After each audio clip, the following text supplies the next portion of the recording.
So I did the wholemeal loaf on the dough setting this time and then manually baked it in the tin. Did not give it enough time in the oven, and now along the bottom it's all, well, doughy. Which means when I made a slice of this for a sandwich to work today and made a grilled cheese with it for breakfast in the morning, it was kind of nasty, and now the bottom's all wet too. So I'm just going to do this. Bang. Just like that, now when I have more of this, it's got less carbs. Win, right? It's a little bit wasteful, but it's going to be worth it. Considering this bottom squidge crap is inedible anyway. Well, anyway, it's Tuesday night. I've only had 2 meals today, and I'm making some supper. So I've just taken the last of that bread, and I'm making fried bread, because I hardly ever have fried bread. It's really just kind of turning more into like crisp and dry toast, but whatever, it's fried bread, who cares? And then I'm going to fry an egg to go with this, and that's going to be my supper.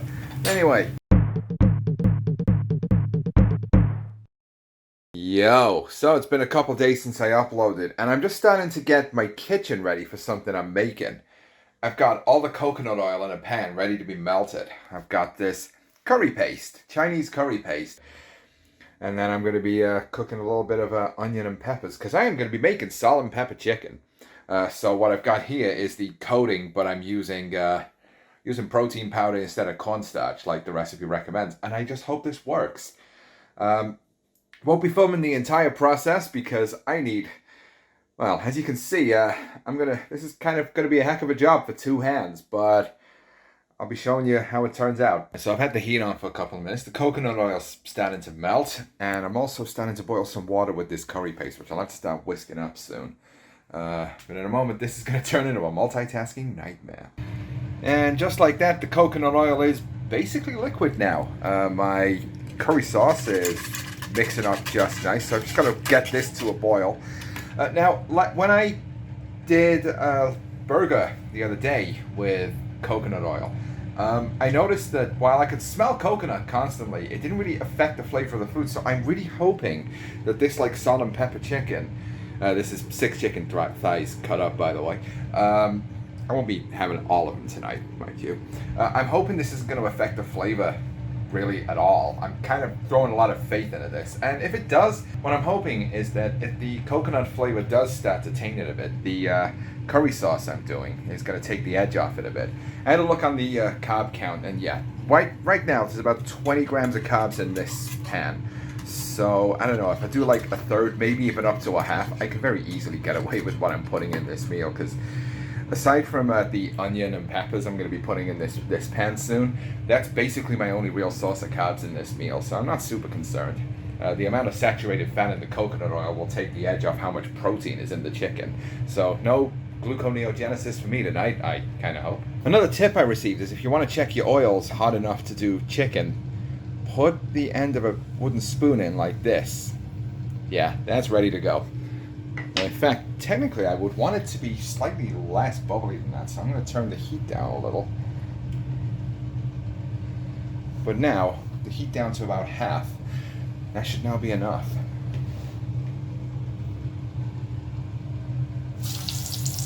Oh yeah. So these are going to go in here for about 5 minutes apiece.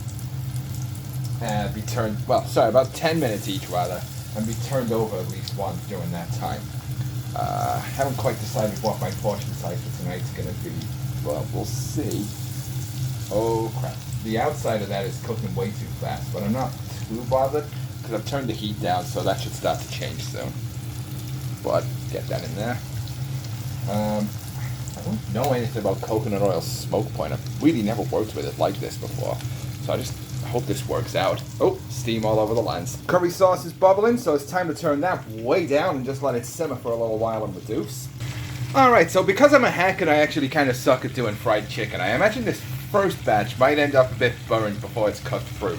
But that's fine, because while that is cooking, I've got some chopped up peppers now here in the oil, and I'm heating up the oil, effectively trying to make an infused oil out of the peppers before I then throw in a sliced up, well, the world's tiniest onion once I've sliced it up, and some spring onions as well. So hopefully that'll turn out pretty good. So the onions and the spring onions are in here now. The oil is nice and infused. Some of the peppers are looking nice and crispy. Just get all this lot in here. Make sure all of it's like wet from the oil. And then I've got a little bit more of the sort of like some salt, pepper, and five spice mixed up here. So that's gonna go over all this as well. Get it nice and salty and hot. And cook this for about a minute. And then these are gonna come out and they're gonna join them in here in this pan for a little while. What we're just waiting for is the onions to soften up a little. It's still kind of tough. Now this entire like onion and pepper mix isn't getting served up with this tonight. I sort of just screwed up on the measurements a bit.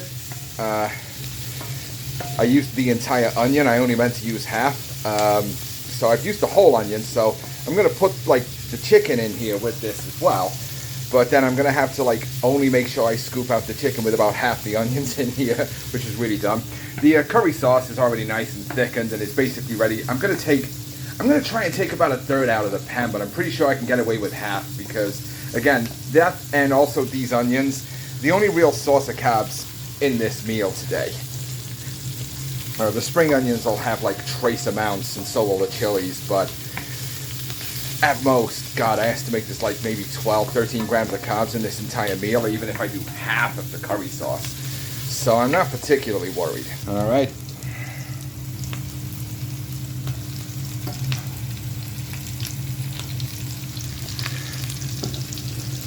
This stuff is not cooking in coconut oil, by the way, just these things. But also, you can even see, that's even kind of seasoned the coconut oil now. So when I cook the rest of these over the course of the next few days, if I don't like that coconut taste all that much, the edge is going to keep being taken off it by me just continuing to reuse this oil for basically the same thing. And then finally, we just get all this crap whipped together. So yeah, this looks a little darker than I would normally like salt and pepper chicken to look, but it's fine.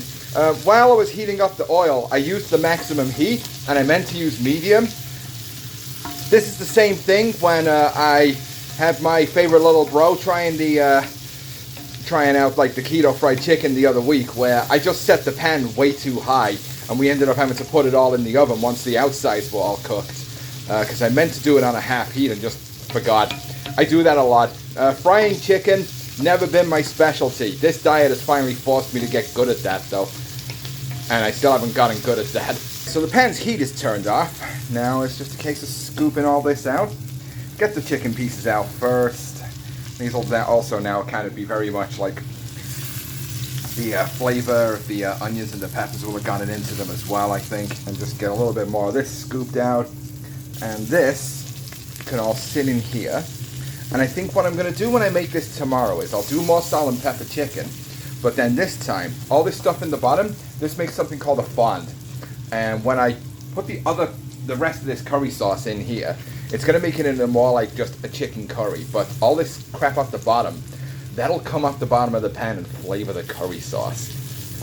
But that's what I'm having for lunch tomorrow. All right, moment of truth. Let's see what this sauce will actually pour. Oh yeah, that's fine. And remember, I only want half. So yeah, 10 grams of carbs just in that little splatter of sauce there. Or maybe more like 6.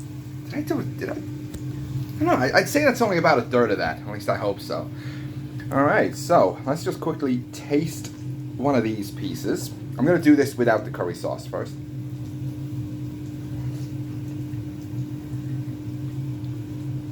Yep. Yep, that's salt and pepper chicken. Now dip it in the curry sauce.